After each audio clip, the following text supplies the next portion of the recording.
Les doy la bienvenida una vez más a este programa especial. Para mí es un placer hacerlo, darles la bienvenida. Les doy la bienvenida a este programa que se llama El Ático de Pepe. Yo soy vuestro amigo, servidor Pepe Forte, aquí en mi cuenta personal de YouTube.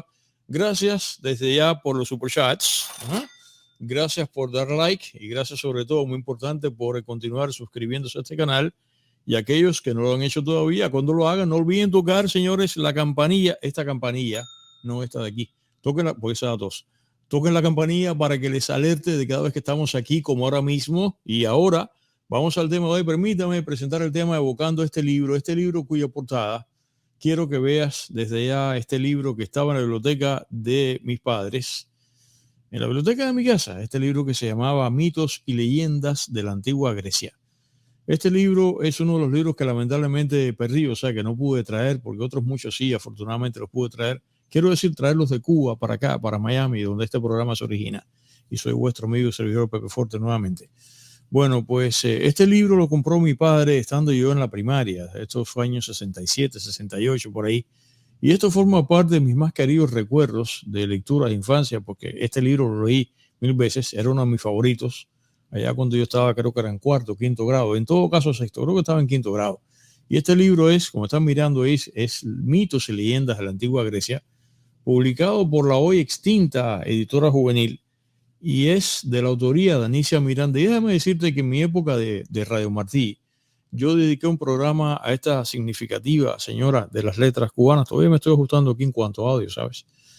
Porque a pesar de que esta señora que yo respetaba muchísimo, a pesar de que resiento personalmente su adhesión personal a aquello, ya tú sabes lo que quiero significar cuando digo aquello. Eso realmente no es óbice para mi admiración por ella, admiración escoltada por límites, debo decir. Y la verdad es que en Radio Martí yo le dediqué un programa a ella, lo cual me dio mucha satisfacción. Y la verdad es que en esta modalidad del Ático de Pepe, aquí ahora en YouTube, ¿por qué no dedicarle un día a un programa a Anicia Miranda? Un programa aquí para ponerla en perspectiva. Sin embargo, el show de hoy no es sobre este libro de mitos y leyendas de la antigua Grecia, tampoco es de Grecia, el show de hoy tampoco es sobre Anicia Miranda, sino que traigo este libro como, señores, una suerte de alusión que me permita presentar el tema de esta noche, porque a partir de esto de mitos y leyendas de la antigua Grecia, porque sin duda, si de mitos y de leyendas se trata, y miren que los mitos y leyendas en tantos países son nutridos, bonitos, hermosos, hablando de mitos y leyendas de distintos países y de libros que lo abordan, déjame citar otro libro cubano que seguro ha aparecido en este momento que estoy conversando esto en la mente de algunos de mis seguidores compatriotas, de mis compatriotas especialmente contemporáneos conmigo, es lo que quiero significar. Seguramente ustedes se acuerdan de Oros Viejos, este libro del también querido, admirado, por lo menos para mí, Herminio Almendros, a pesar de que recoge mitos y leyendas del continente americano, de Europa, de Asia. Por cierto, Herminio Almendros, francamente, yo creo que también merece un programa, pero creo que gracias a la hermosa mitología grecorromana, que es la más famosa del mundo, los mitos y leyendas de la antigua Grecia, como recogió Anicia Miranda de una manera muy breve y muy bien estructurada en este libro, yo creo que son los que representan la joya de la corona respecto de mitos y leyendas. Pero ocurre, señores, que en Cuba, que nuestra querida Cuba, que es un país mucho más chiquito, con menos dimensión universal que lo que tuvo o tiene todavía Grecia, Cuba tiene también mitos y leyendas como los tiene México, como los tiene Perú, como los tienen los países nórdicos que tienen una mitología bellísima, los esquimales también, igualito. Nosotros tenemos mitos y leyendas en nuestra pequeña islita. Tal vez por eso sean mitos más simples, tal vez sean mitos más ingenuos y por esa razón posiblemente sean incluso mitos más bonitos, porque algunos son mitos del mundo aborigen, que acaso por esa razón sean los más bellos, y otros mitos son del amable mundo campesino cubano relacionados con el campo cubano, con esa mentalidad florida que tiene el campesino cubano de ir inventando mentiras y exageraciones, lo cual es muy bonito, esas fantasías campesinas cubanas. Y hay otros que están conectados con la historia de Cuba ya en la era de la colonia. Y esta noche, así como todavía no he anunciado el tema, así como en otro momento, aquí dedicamos un show, por ejemplo, ustedes lo recuerden, y por cierto ha tenido muchísimos views, gracias a ustedes, el show que dedicamos aquí el año pasado, el Aura Blanca de Camagüey. También hicimos aquí también un show dedicado aquí en esta misma cuenta de YouTube, un show dedicado a qué, dedicado a la luz de Yara. Y hay que subrayar que además, ahora que estoy diciendo mitos y leyendas, tengo que subrayar antes de continuar con la narración y con la introducción del tema, cosa que no he hecho todavía. Tengo que mencionar que erróneamente muchas veces se confunde una cosa con la otra. Aunque realmente mitos y leyendas se pisan talones, hay que subrayar que una cosa es mito y otra cosa es leyenda. A veces coinciden, pero son cosas separadas. Y hoy vamos a presentar, en el turno que tenemos hoy, ¡tará! Ya voy a presentar el tema que tenemos hoy, señores, después de tanta vuelta. Hoy lo que tenemos es el mito o la leyenda. Yo diría más bien que es el mito que traemos a bordo, que es, señores, el mito de la gritona del Ceburucal. Ese es el tema que tenemos aquí hoy, que yo creo que califica dentro de los mitos y leyendas campesinos, o campesinas, aunque cuando lo miras bien, cuando vayas a escuchar la historia ahora, si en caso que tú no la conozcas, es de origen urbano. ¿Por qué es de origen urbano? Porque nace en la antigua villa de Remedios, en Cuba, allá en el siglo XVII. ¿De qué se trata esta historia que ha trascendido por tradición oral? No hay otra manera. Conocida como la gritona del Ceburucal. Bueno, la gritona del Ceburucal es una de esas historias espeluznantes, escalofriantes, de cruento origen, una historia mete miedo, como tantas leyendas campesinas cubanas que se basan en un grito. O sea, que a los campesinos les gustaba a la luz de un farol ahí de noche irse asustando mutuamente, que es una cosa muy bonita. Bueno, la leyenda o este mito del grito, de la gritona del Ceburucal, se basa en un grito, pero más que un grito, yo te diría que no se trata de un grito, y eso vamos a verlo ahora. Se trata de un alarido, de esos que te ponen los pelos de punta, que salen en las mejores películas de horror y que te hielan la sangre, que se escucha de acuerdo con este mito de la gritona del Ceburucal. Este grito se escucha según la tradición en un punto específico y en una fecha precisa, pero como tantos mitos, después va creciendo y hoy día se ubica en otros puntos de la geografía cubana, en otros sitios, en cualquier noche, a pesar de que puntualmente él tiene un sitio y tiene unas fechas particulares en las cuales esto aparece.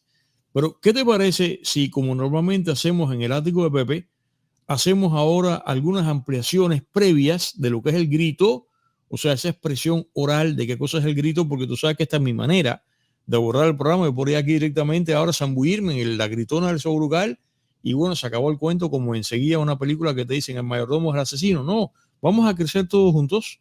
Vamos, antes de llegar al mito, que es el plato fuerte de la gritona del Ceburucal, vamos a hacer, y esto lo digo para aquellos amigos míos que acaso estén pensando hacer un canal como este que yo tengo acá, o como cuando yo tenía mi época de radio, que siempre, incluso cuando en la época que estaba en Univisión, que venían aquellos cursos con los niños no, jóvenes, que querían ser periodistas, querían hacer radio, los llevaban allá a la emisora y buscaban algunas de las personalidades de radio, entre ellas este servidor, para que les hablásemos.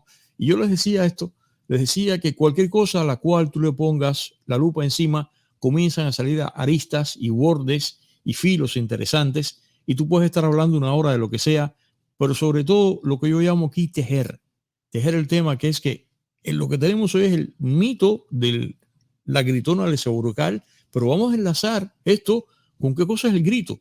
Vamos a ver qué cosa es el grito en arte, qué cosa es el grito en música, para después entonces desembocar en la gritona del Ceburucal. Te había preguntado que si te habías preguntado tú a tu vez qué cosa es el grito. ¿Qué cosa es el grito? Bueno, el grito esencialmente, ¿qué cosa es? El grito es una voz. El grito es una expresión oral, pero de exclamación estentoria. Eso no lo acabo de inventar yo. Eso fue lo que acabo de ver en el diccionario antes de preparar el programa. El grito se emite en alto, y el grito, al menos en el habla hispana y en otros idiomas también, se vocaliza más a través de una vocal, o sea, A, E, I, O, U, que tiene su acento en cada idioma, pero puede ser más frecuentemente las vocales, de acuerdo con lo que estuve mirando, A, U y también O. O sea, los gritos no son rara vez de I o de E, los gritos son A, los gritos son O, los gritos son U, más o menos por ahí. De manera que, señores, en español, por lo menos en todos los idiomas, la palabra grito tiene una serie de sinónimos. En español, posiblemente en francés, sea donde más tenga. En inglés también. Sinónimos del grito en español, porque estamos hablando español aquí, que si no. Sinónimos de la palabra grito, la palabra alarido, chillido, paralelamente. y también se identifica como aullido y berrido y otros, aunque esos caben más poco ya dentro del mundo animal. Del grito se puede decir que puede ser un grito reprimido. Del grito se puede decir que puede ser un grito ahogado. En la conversación coloquialmente se dice que puso el grito en el cielo. Tú tienes que haber escuchado eso alguna vez. O también esta expresión que dice, esto está tan lejos como donde el diablo dio los 3 gritos. Que eso significa el grito que nadie oyó, que pretende explicar una situación de inutilidad a través de la paradoja, a través del contraste. Y el grito lo definen los analistas como una expresión humana. Esto es muy interesante. O sea, los animales no gritan per se. Los animales chillan o braman o rugen, pero no gritan. Así que el grito es una vociferación o es una vocalización ruidosa mayormente inarticulada cuando solo es una vocal, a menos que se trate de un grito que sea una palabra completa articulada. Pero el grito básicamente es una vocalización humana que se produce cuando el aire pasa a través de las cuerdas vocales con mayor fuerza de la que se emplea en la vocalización ordinaria del habla común. Eso es lo que todas las enciclopedias y los diccionarios, o si te vas incluso a un tratado de anatomía, o te vas a una literatura de otro tipo que va a explicar el grito, eso es lo que básicamente define el grito. El grito puede ser un llamado que transita por una serie de circunstancias. O sea, como la llamada alarma. Cuando tú estás alarmado, tú gritas. El grito puede ser un llamado de aviso, una solicitud de auxilio para convocar a algo, para llamar la atención, para llamar a alguien. Y estos gritos que acabo de citar y otros parecidos generalmente están conectados con el propósito de salvar una distancia entre la persona que emite el grito y aquellos que deben o aquella persona que debe escuchar el grito según el deseo o el propósito de quien emite el grito. O sea, estos serían los que podríamos definir como gritos de comunicación con un propósito dado, gritos de función, gritos de voluntad, porque son hechos justamente a propósito, a voluntad de quien lo emite, etcétera. Pero hay gritos que están relacionados con las emociones y que no son exactamente ni gritos de función que tengan una aplicación, ni posiblemente tampoco sean gritos a veces que uno los quiere emitir, sino que son gritos que a uno se le escapan, ¿eh? Y esos son la expresión de los sentimientos en circunstancias dadas, y estos gritos pueden ser, de acuerdo con un espectro emocional, gritos de dolor, lo mismo físico que moral, gritos de angustia, gritos de desesperación, gritos de disgusto, gritos de rabia. En contraste con esto que te acabo de decir, que es el lado negativo, gritos de alegría, gritos de admiración, gritos de júbilo. Pero el ser humano no solamente emite gritos en el propósito de que lo escuche otro ser humano, sino que el ser humano también emite gritos para que lo escuche en circunstancias dadas un animal, en el propósito de atraerlo, en el propósito de provocarlo, en el propósito de ahuyentarlo. Tú le gritas a una vaca o le gritas a no sé qué, le gritas para estas cosas que te acabo de decir ahora. Estos son los gritos voluntarios. Pero también, como te digo, hay gritos involuntarios, como acabo ahora también incluso de mencionar ya, que nacen de la sorpresa, que nacen del sobresalto, que nacen del susto, cuando te asusta alguien, como los gritos, básicamente los gritos de miedo, los gritos de terror, los gritos de esto de susto. Alguien te asusta y tú gritas en consecuencia sin poderlo evitar, se te escapa el grito. Los gritos también pueden ser de broma, pueden ser de juego. Esto mismo, por ejemplo, ahora que acabo de decir aquí el grito de susto, una persona le grita a la otra, fíjate cómo aquí se expresan los dos, una persona le grita a la otra en el afán de asustarla y le grita, ese grito emitido es a propósito, la persona espera incluso un momento, se esconde detrás de una pared, de una puerta, y cuando la persona entretenida le cruza por delante, le grita. Y fíjate tú que contraste, ahí entonces esta persona que escucha el grito emite un grito que le responde a este, pero sin embargo ese grito posiblemente se le haya escapado. No haya sido un grito que lo quiera ripostar, sino que se le escapa justamente por la emoción del susto. Pero además también, por ejemplo, el grito también se utiliza en el deporte. No sé si tú habías pensado en esto. El grito tiene un valor especial y esto es interesante, un valor especial para extraer más fuerza del cuerpo humano en una circunstancia dada. Por ejemplo, en las artes marciales, quien ha estado en clases de judo o ha estado en clases de karate, sabe que se utiliza el grito no solamente para intimidar al contrincante, sino también se utiliza para acentuar la acción física, el embate, el tirón, el levantar un peso. Ahora que digo levantar peso, en la halterofilia, o sea, en el levantamiento de pesas, el gritar también te ayuda a levantar el peso. Ustedes han visto muchísimas personas que, o sea, las levantadoras de pesas en las Olimpiadas, esos tipos forzudos que tú ves ahí, que hacen y gritan, y cuando gritan, entonces que levantan la pesa. A veces, generalmente, en el momento que gritan, de acuerdo con el esfuerzo, hay una parte del cuerpo más baja que también suele gritar. Ellos no quieren que ocurra, pero ¡pa! Y grita también. Eso también podría ser considerado un grito, pero bueno, el asunto es que lo que te quiero decir que cuando entrenan a la persona que se va a dedicar al levantamiento de pesas, los entrenadores le dicen que cuando gritan pueden pues tener más fuerza para levantar la pesa. Lo mismo ocurre en este caso cuando tú empujas algo. Entonces, y posiblemente tú tengas más éxito empujando el carro que se le rompió a tu amigo Manolo. El grito, otra vez regresando al grito en los deportes, está presente en la esgrima. Los esgrimistas tú has escuchado que gritan, y el grito sobre todo en deporte está muy presente en el tenis. Mi hermano menor, que se pasa la vida mirando tenis, sabe que esto pasa perfectamente bien. Y por ejemplo, la tenista María Sharapova, según estuve leyendo, creo que ha emitido el grito más alto al ejecutar uno de los lances, lo midieron y todo.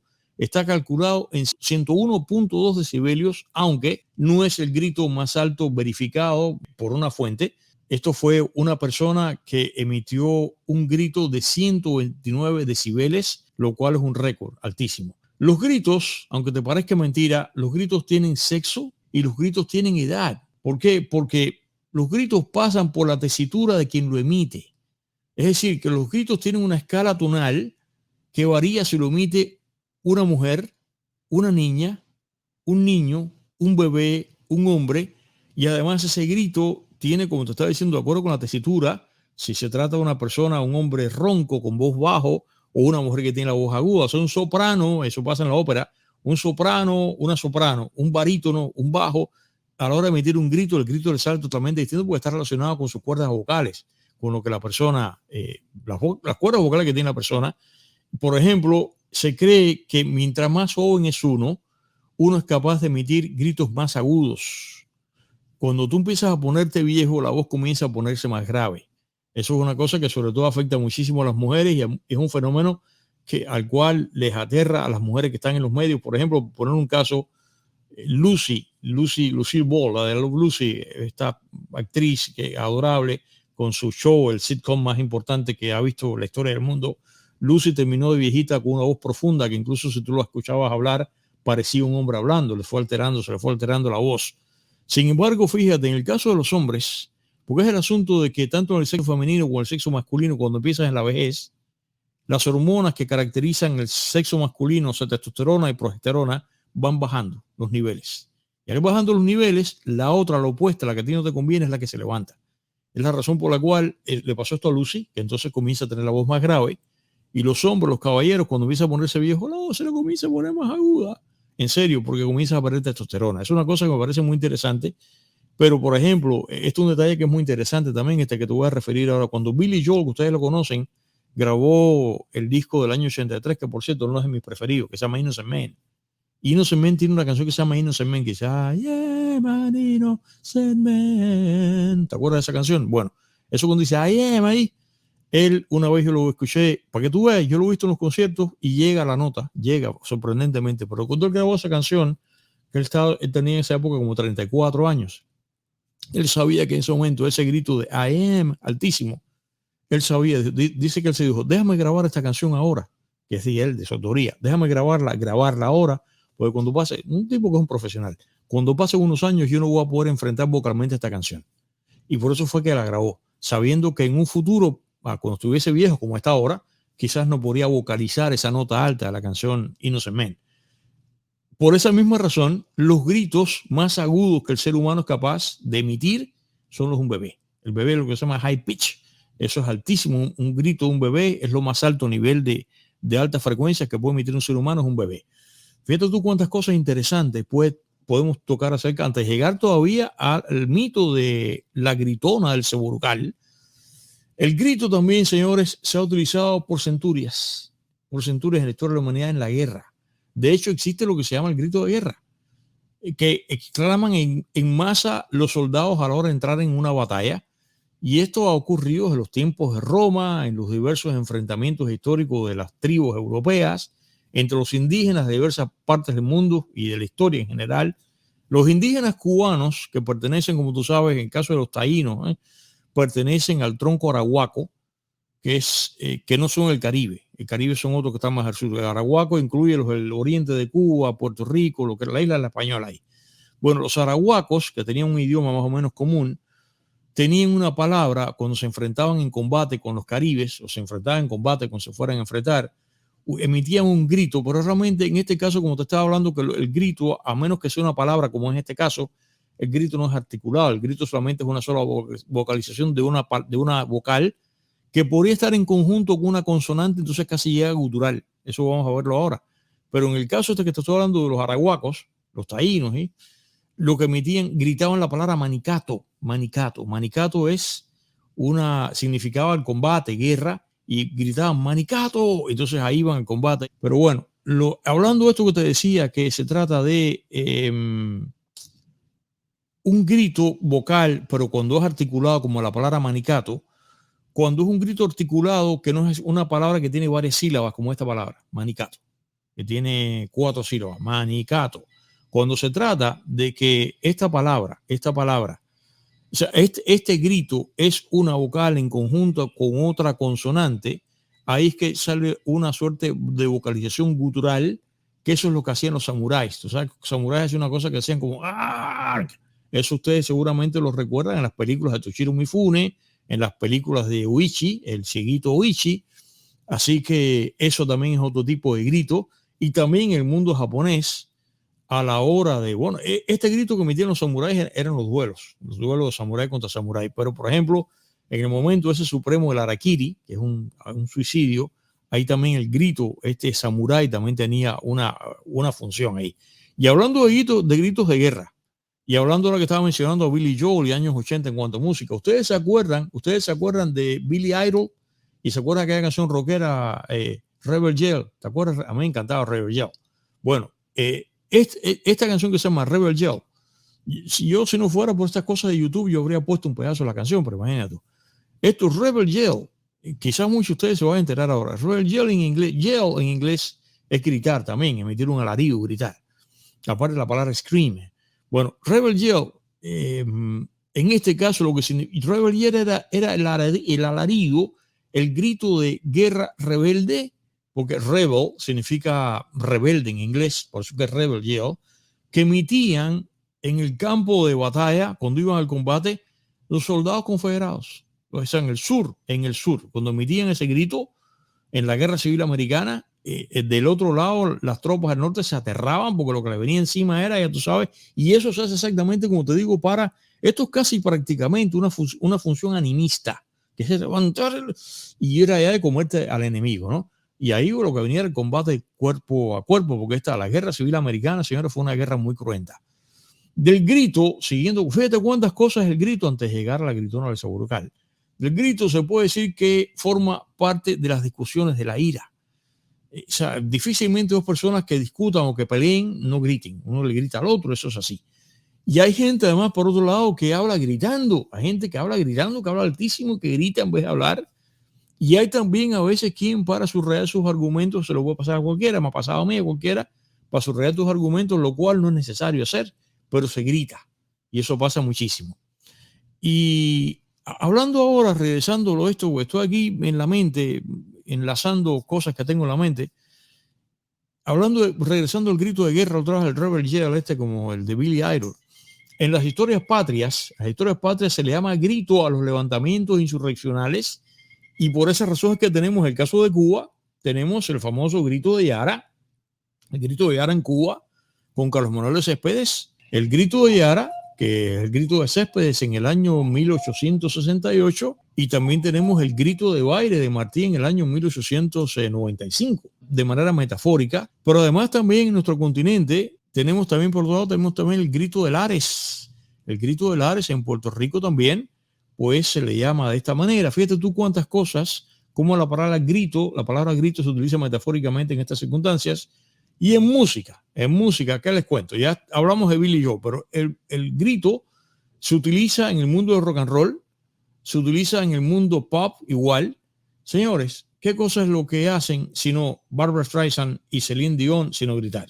Caballero, para cantar bien y para demostrar que se tiene un torrente de voz, que se tiene una voz potente, no hay que gritar, mijita, no hay que gritar. Pero bueno, aquí cada quien hace lo que quiera. Y hablando, señores, del grito como performance, yo espero que ustedes no me apaguen el programa ahora.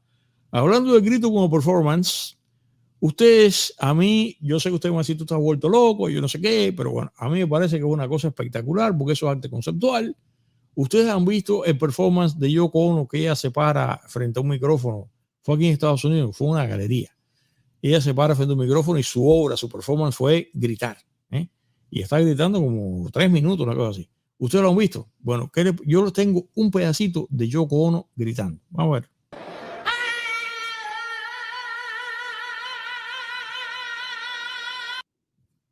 Señores, Yoko Ono, déjame decirte una cosa con toda sinceridad, ¿ok? Yo prefiero esto que Barbra Streisand cantando Enough is Enough. De verdad que te lo digo, no te pongas bravo ni nada, pero bueno, es mi manera de ver. En cuanto a cine, no vayas a pensar que he dejado el grito fuera en el cine, señores, que te cuento también. Memorable para mí, que además esa escena yo no la tolero. Me tengo que levantar, me tengo que ir. El grito de Michael Corleone en Godfather, en la tercera parte, esa escena terrible, en la cual ahí en el teatro en Sicilia, una vez terminada la ópera, por lo que pasa en la película, su hija muere por un disparo. Y él se queda con este grito. A mí esta escena, fíjate que tengo que salir de esta conversación porque yo no aguanto esto. El primero, ustedes se acuerdan que se queda con ese grito ahogado, que uno pensaba que se quedaba ahí y de pronto él emite el grito. Yo creo que para mí de las escenas de gritos en el cine, yo creo que esto es lo máximo que yo he visto. Yo no he visto nada que pueda superar a esto. Pero saliendo de aquí de Godfather y hablando de cine y mezclando música con cine, el grito Pink Floydiano en The Wall, señores, que lo mismo es un grito gráfico, porque además, como el disco Pink Floyd está, el disco como tal, y la película que te recomiendo que veas, la dirigió Alan Parker, por cierto, la película es tan gráfica, porque es como si fuese una suerte de videoclip, y el grito tanto en varias piezas en Pink Floyd, en el disco The Wall, como en la película, el grito también tiene un papel importante. Y en cine, siguiendo con el cine, está esta franquicia, las películas que se llaman Scream, que no son de mis preferidas, pero esto también hay que mencionarlo, porque además esto es cine de horror y a la larga tengo que reconocer que aunque no es cuando era joven sí, cuando uno es niño y es joven, después uno se va apartando de esto, a menos que se trate de un clásico como el caso de Hitchcock, ya sea otra historia. Mira, en las películas de Hitchcock también se producen gritos que son espectaculares, ahora me viene a la mente, pero esta película, la serie de Scream, que significa grito, esto es un maestro que es Wes Craven, que es uno de los grandes directores de cine, igual que Carpenter, son grandes directores contemporáneos de cine de horror. Y hay una película que quiero citar de John Travolta, que quizás tú no conozcas.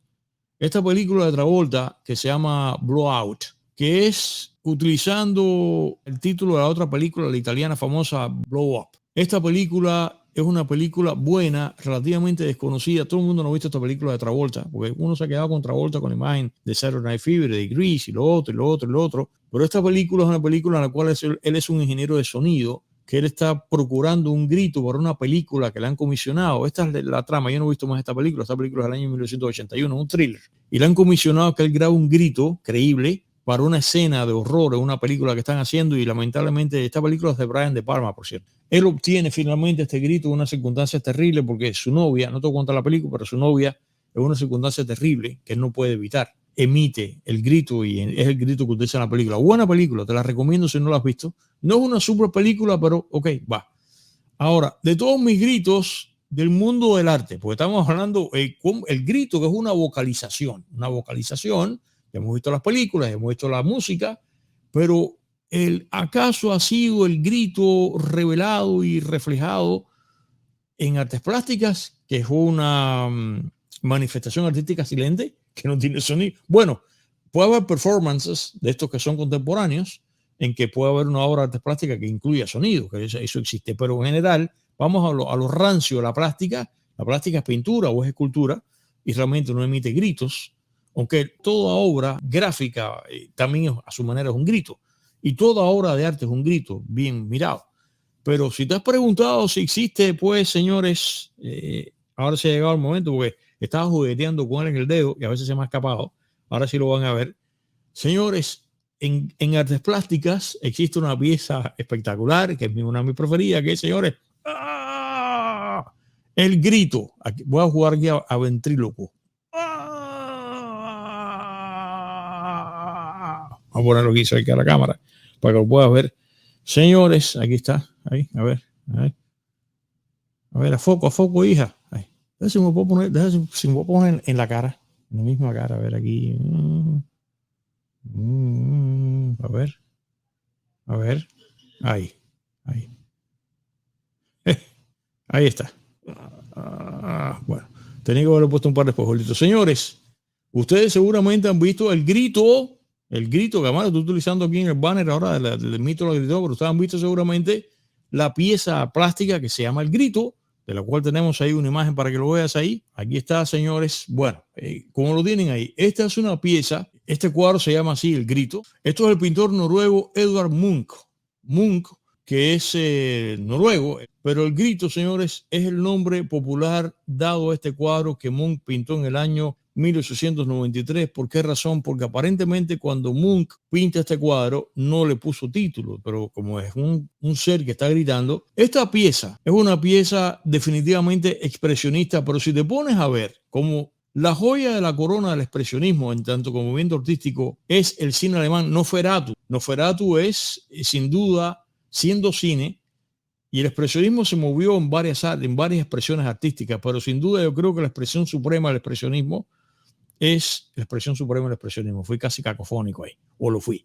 Es sin duda el cine expresionista alemán, y Nosferatu sin duda es una pieza que yo creo que resume en la década de los 20, resume lo que es el expresionismo en su máxima expresión, de manera que, de acuerdo con el hecho de que en los 20 es cuando llega el expresionismo, y sobre todo en Alemania, al punto máximo, y el grito de Munch es del año 1893, entonces tendríamos que concordar en que el grito es anticipadamente, precozmente, precursor del impresionismo, o si no, tendríamos que concluir que el cuadro El Grito es pues fundador del movimiento, de todo el movimiento expresionista. El grito, como yo revelé hace 2 años en mi programa de radio, cuando regresé justamente de Noruega, que yo me enamoré del grito cuando yo tenía 13 años, yo vi el grito en una revista Selecciones y desde entonces a mí me pareció que era un super cuadro, que era una maravilla.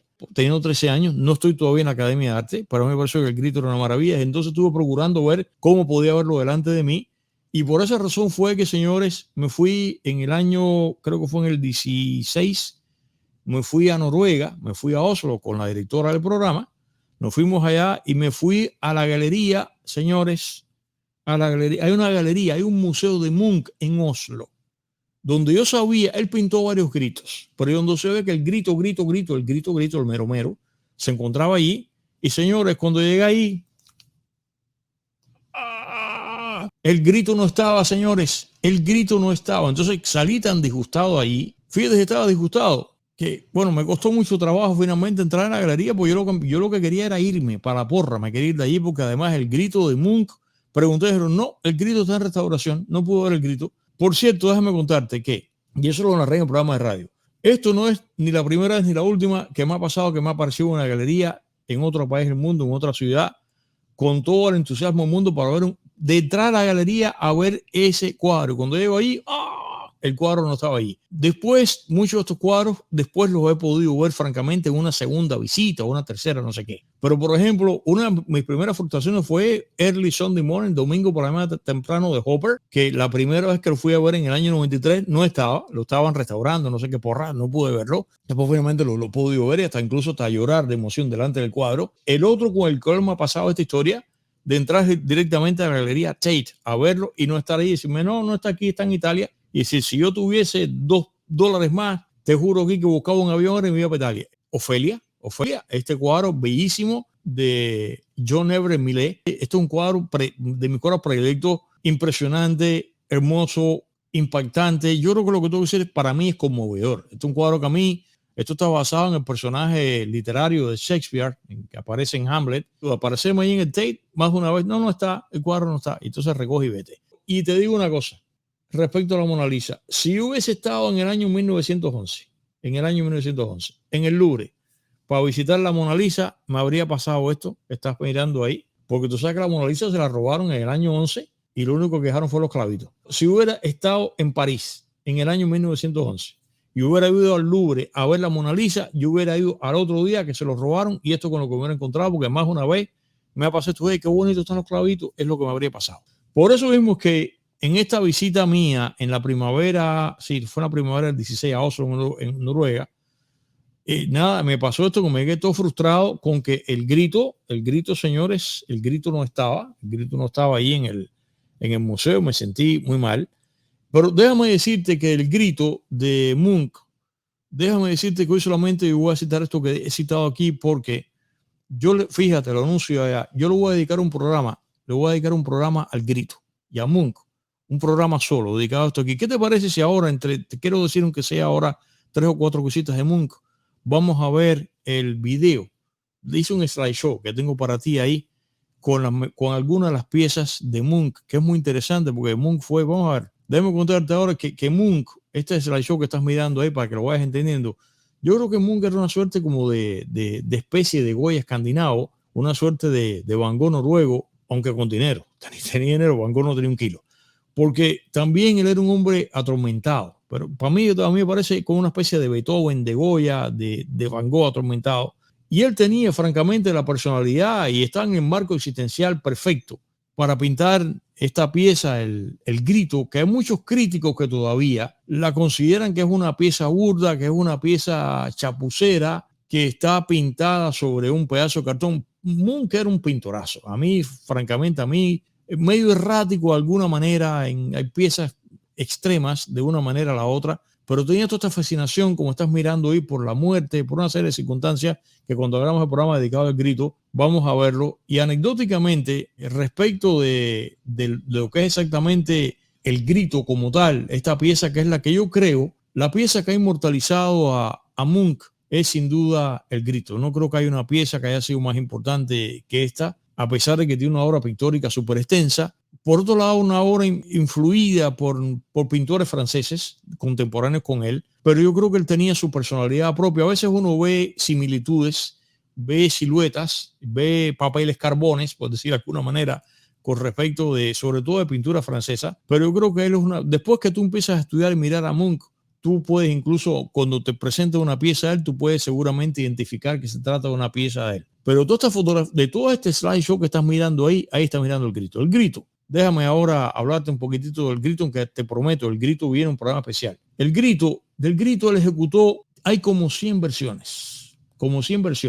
Él cuenta que él estaba una tarde en Oslo, o sea, en Noruega, por la posición planetaria que tiene. En la hora de invierno, de verano, se produce un fenómeno de luz al final de la tarde porque está muy al norte, una latitud demasiado elevada. Y ahí ocurre eso. Está mirándose un fiordo, que es una estructura bellísima geológica que se da nada más en esa área. Y sobre el fiordo, el cielo dice que se puso rojo sangre. Y dice que aquello lo impresionó tanto que él sintió, este es un hombre medio atormentado, medio enloquecido, que él sintió un grito de pavor en su cabeza, que no sabía dónde venía, y eso fue lo que le condujo a pintar esta pieza, que la pintó una serie de medias, está en óleo, creo que está en pastel, y el grito como tal, hay como 3 en las finales, pero entre bocetos y parece que a él le impresionó, hay como 100 versiones del grito. El grito además, al igual que la Mona Lisa, el grito fue robado también y fue recuperado también como la Mona Lisa, afortunadamente. Y por cierto, cuando los ladrones se robaron la pieza, dejaron una notita que decía: gracias por la pésima seguridad, bromista de los ladrones. El caso que fuere por lo que fuere, o sea por lo que sea, el caso es que a mí me parecía que a Munch le faltaba un par de tornillos. A mí me encanta el grito, me encanta él. Así que, habiendo ya gritado en todo sentido posible hoy acerca del grito, vamos a venir ahora, señores, al plato fuerte del programa de hoy, que es la gritona del Segurucal. Fíjate cuánta vuelta hemos dado, pero ¿qué es la gritona del Segurucal? Así creo yo que debe ser un programa.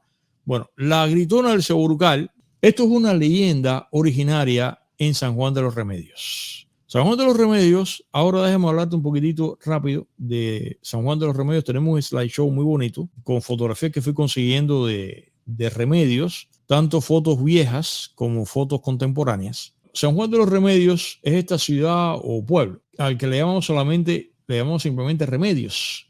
Remedios es la octava villa fundada por los españoles en la isla de Cuba. Está a unos 350 kilómetros al este de La Habana, desde que comenzó la Cuba republicana en el año 1902 con la división original de las 6 provincias, siempre cayó en lo que era la provincia de Las Villas. Hoy día, con la división del año 76, cae en la actual provincia de Villa Clara. Remedios se encuentra en Villa Clara, pero se encuentra al norte. No da a la ciudad de Remedios, no da al mar. Es vecina de Caibarien, que sí da al mar. Remedios no da al mar.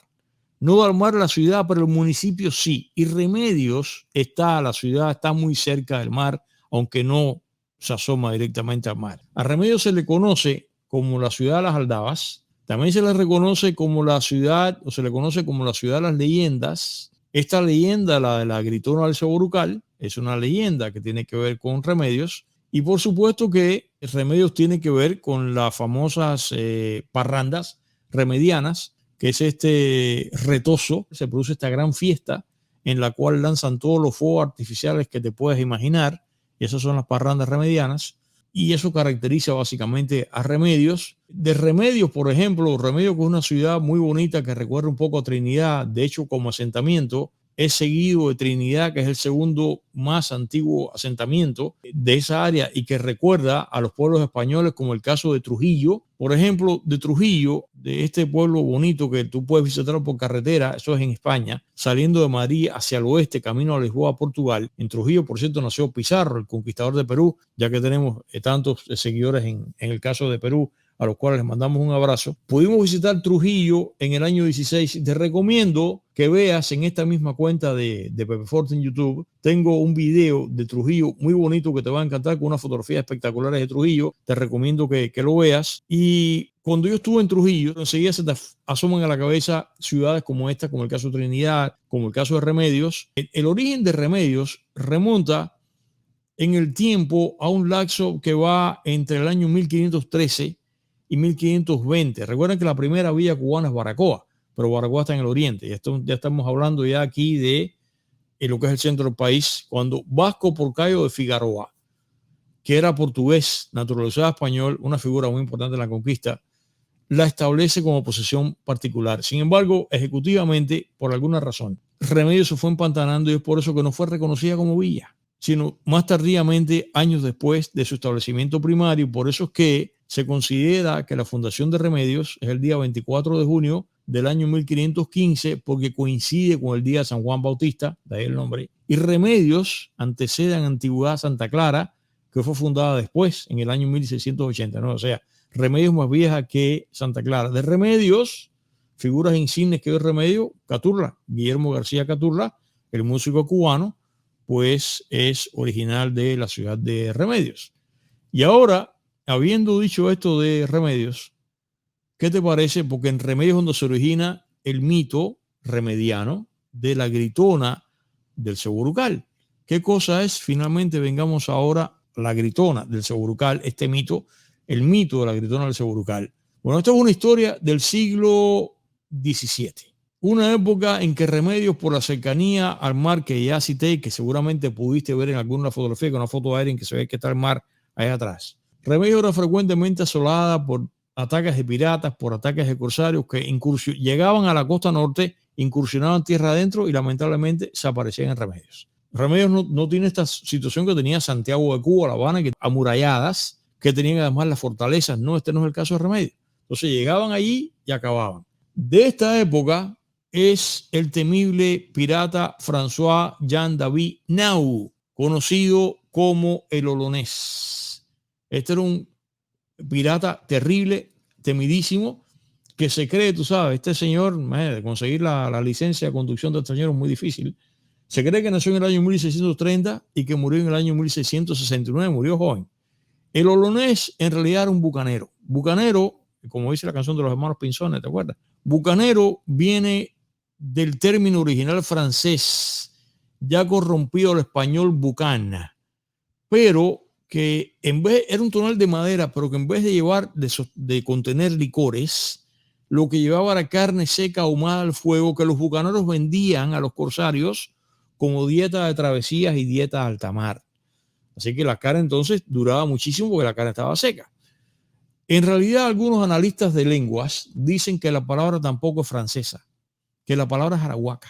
O sea, de toda esta área, los indios acá, como estábamos mencionando, del área esta de Cuba, y que a menudo esa carne que llevaban los bucanes era carne de manatí, que era muy abundante el manatí en esa época. Los bucaneros generalmente se refugiaban en Tortuga y en La Española, lo que es hoy día Haití y la República Dominicana, que se llamaba La Española, merodeaban por estos mares de por acá. ¿Para qué? Para asaltar las flotas que llevaban, sobre todo las flotas españolas, que llevaban las riquezas del continente hacia España. Por ejemplo, en el año 1666, el compañero Olonés zarpó de Tortuga con una flota de 8 navíos y una tripulación de 440 piratas, un ejército, en el propósito de saquear a Maracaibo, en lo que es Venezuela actual. Y por eso fue que se unió con las fuerzas de él las unió a otro bucanero que era Michel de Vázquez, y en la ruta, Olonés, que estaba yendo para Maracaibo, se topó con un barco español, al cual, por supuesto, que abordó y le ganó, naturalmente. Le quitó los tesoros que llevaba, entre ellos tenía piedras preciosas, más de 260,000 billetes de oro y un cargamento de cocoa, o sea, de la base del chocolate. Pero la historia que nos ocupa a nosotros es de años antes a este que acabo de citar. Es el año 1658, cuando el Olonés fondió frente a las costas del norte de Cuba, en las cercanías de Remedios. Desembarcó a los piratas y llegó a Remedios, donde quemó vivos a remedianos, violó mujeres, acabó este hombre ahí. Y esta terrible visita del Olonés a Remedios es la que origina, bingo, al fin, el mito de la gritona del Segurucal. Como tantos mitos y como tantas leyendas, la gritona del Segurucal tiene narraciones paralelas, pero yo voy a referirlas, las narraciones paralelas, pero como aún así las paralelas difieren un poco, generalmente van una al lado de la otra y el núcleo central es el mismo. Así que yo pienso que no es óbice ninguno que la narración paralela nos desvíe de lo que es el núcleo central de la conversación. Se dice que en Remedios, en este momento que el Olonés llega a Remedios, vivía una joven de una gran belleza y que cuando Remedios fue atacada por el Olonés mató a toda su familia. Hay una historia que dice que no, otra dice que sí, que ella es la única que sobrevive, que ella logra huir, que logra ocultarse en una caverna en un área cercana a la ciudad conocida como el Segurucal, donde de todas maneras los hombres del Olonés la descubrieron y la trajeron ante su jefe. Otra historia dice que no, otra historia dice que el Olonés dio con ella en la propia ciudad de Remedios bajo asalto y que cuando se enfrentó a ella intentó escapar, intentó huirse, y sabiendo que este señor es un hombre atroz, este pirata, y que en la huida, ella tratando de huir, ella tropieza, y cuando tropieza cae de bruces frente al Olonés, y cuando levanta la cabeza, lo que tiene frente a sí es al mismísimo diablo, tiene al mismísimo Olonés. El caso es que ahí el Olonés, viendo que es una chica bellísima, lo que trata es de poseerla, y ahí ella comienza a defenderse, pero de una manera violenta, con uñas y con dientes. Y el Olonés no pudo con ella, no la pudo someter, y al no poder doblegarla, el Olonés soberbio, una historia dice que sacó un hacha, otra dice que sacó su sable. El caso es que con el hacha o con la espada de un solo tajo le cortó la cabeza. Ahí, pa. Entonces, esto es una historia cruenta, terrible, pero aquí que esto es lo que cuenta la leyenda de la gritona del Segurucal. En este momento, la joven, con la sangre caliente y con la cabeza cercenada, lo que hace es que tantea y encuentra su cabeza en el suelo, la recoge, la coge con sus manos, la trae aquí a la altura del tórax y sale corriendo, el cuerpo decapitado con la cabeza en la mano. Imagínate, cuando el Olonés y sus hombres vieron aquello, se quedaron aterrados. Dice que según ella corría, trataba entonces de colocarse otra vez corriendo la cabeza en el cuello. Como esto, lo que citan es que o bien citan que esto ocurrió en el Ceborucal o que esto fue exactamente en Remedios y que la muchacha sale corriendo, esta muchacha ya decapitada y corriendo, acunando su propia cabeza en el regazo. Corriendo y corriendo, corriendo, llega al Ceborucal. Y en el Ceborucal, imagínate, el cuerpo no tiene vista, lo que tiene es la cabeza, pero están desconectados ambos. Ella tropieza y se cae en una fosa, se cae en una furnia. Entonces, ¿ahí qué pasa? Recuperados de la sorpresa, esta tremenda, de ver a esta mujer corriendo sin cabeza. Los piratas, el olonés da órdenes que los piratas salgan a buscarla. Y llegan hasta allí, lo que hace es que siguen el rastro de sangre y llegan exactamente hasta la fosa o la furnia o el hoyo en el cual ella, ahí terminaron las huellas. Ella cayó ahí. La historia es que por mucho que buscaron los piratas, los secuaces del olonés, no encontraron ni el cuerpo de la muchacha ni la cabeza. Ellos se fueron, dejaron ahí a Remedios arrugadito, ¿sabes? Asolada, se llevaron lo que les convino. Y de acuerdo con la leyenda, aquí lo que viene exactamente es la leyenda el mito, la leyenda de la gritona del Ceborucal, que el alma atormentada de esta joven decapitada, acaso intentando desesperadamente colocar la cabeza otra vez sobre sus hombros, aparece de cuando en cuando, vaga como un alma en pena desde entonces, y que 4 veces al año en el área del Ceborucal, puntualmente a las 12 de la noche, emite un escalofriante alarido que le hiera la sangre a todos los moradores, a todos los que lo escuchan. Ya esto es lo que se le llama la gritona del Ceborucal. Las 4 veces en que se escucha esta espeluznante vociferación o vocalización de la gritona del Ceborucal son viernes precisos en el calendario. O sea, de acuerdo con el mito, la gritona del Ceborucal sale a las 12 de la noche y grita de una manera que tú sabes que te hiela la sangre. Grita el primer viernes de enero, el viernes de Dolores, el viernes santo y el viernes que precede la Navidad. Si el viernes cae en Navidad, también grita ahí. Otra tradición dice que la gritona del Ceborucal sale de su hueco, que intenta ponerse la cabeza sobre los hombros y al no poder es que desesperada grita. Y que eso lo hace varias veces mientras entonces echa a correr y desaparece en la maleza. Esa es otra. Pero de todas maneras, y por supuesto nadie de estos que escuchan el grito o estos que acaso la han visto correr gritando y ponerse la cabeza sobre los hombros, nadie tiene, tú sabes, la valentía de caerle detrás. Todo el mundo lo que se queda es aterrado. De manera que son estas dos historias, pues las dos historias lo que coincide es que de todas maneras en el área del Ceborucal, en las afueras de Remedios, se produce este grito a las 12 de la noche, estos 4 viernes al año que acabo de mencionar, y todo el mundo se queda aterrado, todo el mundo se cubre las orejas. O sea, la gritona del Ceborucal sería la equivalencia del coco, el coco ese con que asustan a los niños, y el grito y el alarido, este sobrecogedor lamento de la gritona del Ceborucal es pero tan pavoroso que, según se cuenta, cuando los perros lo escuchan comienzan a aullar de una manera lúgubre. De acuerdo con esto, los niños se desmayan, los enfermos mueren, las embarazadas abortan. Esto es un grito atroz que nadie quiere escuchar. Y esas 4 noches de viernes los campesinos del área del Ceborucal se acuestan temprano en la cama y se tapan hasta la cabeza en las sábanas con la ilusión de que a las 12 de la noche van a estar dormidos y no van a escuchar el terrible lamento de la gritona del Ceborucal. Aunque la gritona del Ceborucal es una leyenda local remediana, sin embargo, se ha venido moviendo, como yo conté aquí, con el asunto de la luz de Yara, que es en esa área, pero se dice que no, que la luz de Yara puede aparecer en cualquier sitio de Cuba.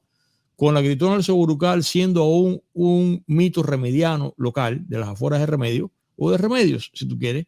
No, ya hay quien reporta que ha escuchado la gritona en otros puntos de los campos de la geografía cubana, no estos viernes que se acabo de referir, sino cualquier día, más temprano, más tarde, pero el caso es que han escuchado muchos campesinos a este grito aterrador de la gritona del Ceborucal, que nace justamente de esta historia tremebunda de que esta pobre muchacha le corta la cabeza al olonés y entonces desesperadamente trata de ponerse otra vez la cabeza en su lugar. Bueno, señores, este ha sido el programa de hoy, dedicado a uno de los mitos y leyendas de Cuba, la gritona del Ceborucal, que yo sé que tiene un edge ahí medio terrible, pero forma parte de los recuerdos y las tradiciones orales, la tradición oral cubana, y por eso es que decidí hacerlo, pero como de todas maneras, lo que es la historia de la Gritona del Ceborucal, como tú ves, es relativamente breve, decidí hacer esta ampliación que yo creo que ha sido interesante, paseando por la historia, por el arte, por la cultura,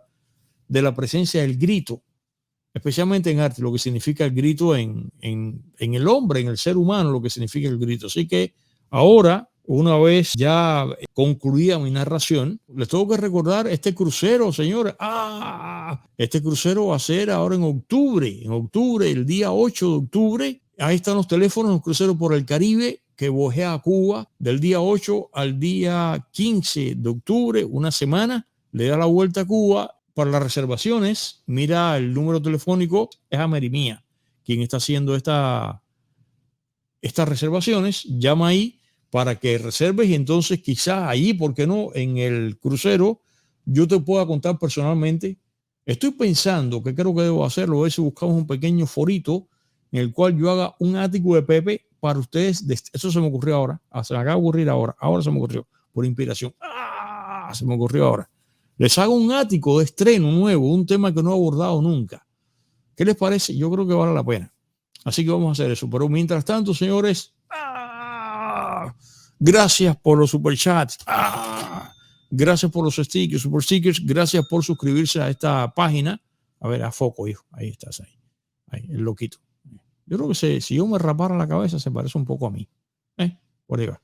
Bueno, señores, gracias por haberme seguido en este programa que se llama El Grito, el mito de la gritona del Ceborucal. Soy tu amigo Pepe Forte y por supuesto que en el show de Pepe Forte, el tutorial de YouTube. Gracias por dar like, es muy importante. Gracias por seguir corriendo la voz, que el programa está aquí, y por colocarlo en las diversas plataformas. Por ejemplo, si te encuentras por ahí un Facebook o algo así que habla de mitos y leyendas de Cuba, pon este programa ahí para complacer a los de ese grupo en Facebook, para que tengan una idea del paralelo que podemos hacer entre el programa que hacemos acá y cómo el programa se puede hacer crecer. Así que, señores, nada, no me queda otra cosa que decir otra vez nuevamente. Nos vamos. Muchas gracias y bye bye.